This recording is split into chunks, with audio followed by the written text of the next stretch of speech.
घोरपडेताई रेणुकाताई घोरपडे ज्यांनी नागपूर गाजवलं, त्या त्यांचे अनुभव आणि त्यांना जे त्यांचं समाजाला काही प्रबोधन करायचं आहे, बरेच त्यांचे आपण व्हिडिओ बघितलेत, तर ते आता त्यांचे प्रबोधन ते स्वतःच करतील.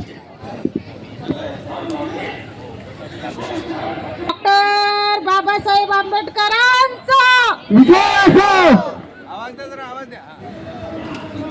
छत्रपती शिवाजी महाराजांचा परत एकदा तुम्हाला माझी ओळख करून देते. मी रेणुकाताई मारुती घोरपडे, आपल्या समाजाची परभणी जिल्ह्याची महिला अध्यक्ष, आणि मला हिवाळी अधिवेशन नागपूर इथून तर तुम्ही ओळखतच आहात. ज्यांनी नाही ओळखत त्यांना पण सांगितले. त्यावेळेस आम्ही खूपच म्हणजे अनुभव असा आलेला आहे की लढल्याशिवाय काहीतरी म्हणतात ना, जेव्हा बाळ रडतंय तेव्हा आई पाजवती, तसं असंय. त्या अधिवेशनापासून माझ्यामध्ये तर खरंच लढण्याची शक्ती आलेलीच आहे. कारण मला तर माहीत आहे लढल्याशिवाय काही भेटणार नाही आणि या सरकारला काही आपल्याला काही त्यांना बी दिसणार नाही की आपण महादेव कोळी कोण आहोत.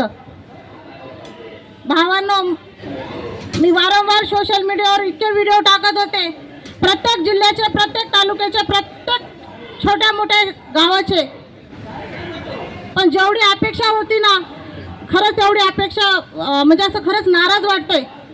खरंच आपला समाज ना एवढा झोपलेला आहे, त्या सरकारनं झोपी घातलं आणि खरंच ते पांघरून झोपलेलं आहे.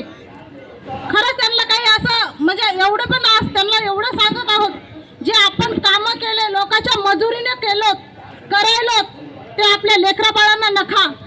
काहीतरी तुम्ही पुढारी या आणि आपल्या लेकरा बाळांना हे काहीतरी आपल्या समाजाची माहिती दाखवा. अरे आज नाही आपण लढलो तर आपले लेकरं पण नाही लढू शकणार.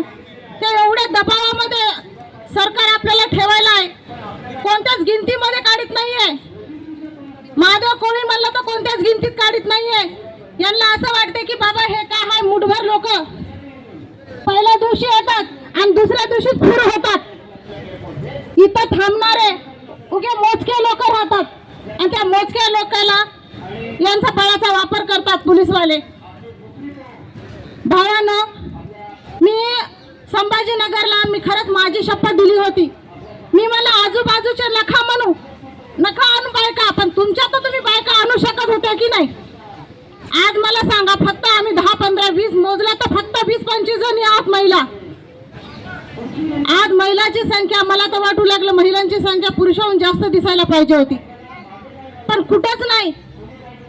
काय माहिती तुमचं तुम्हाला माहिती की तुम्ही तुमच्या घरच्या बायकांना का आणत नाही, काही नाही.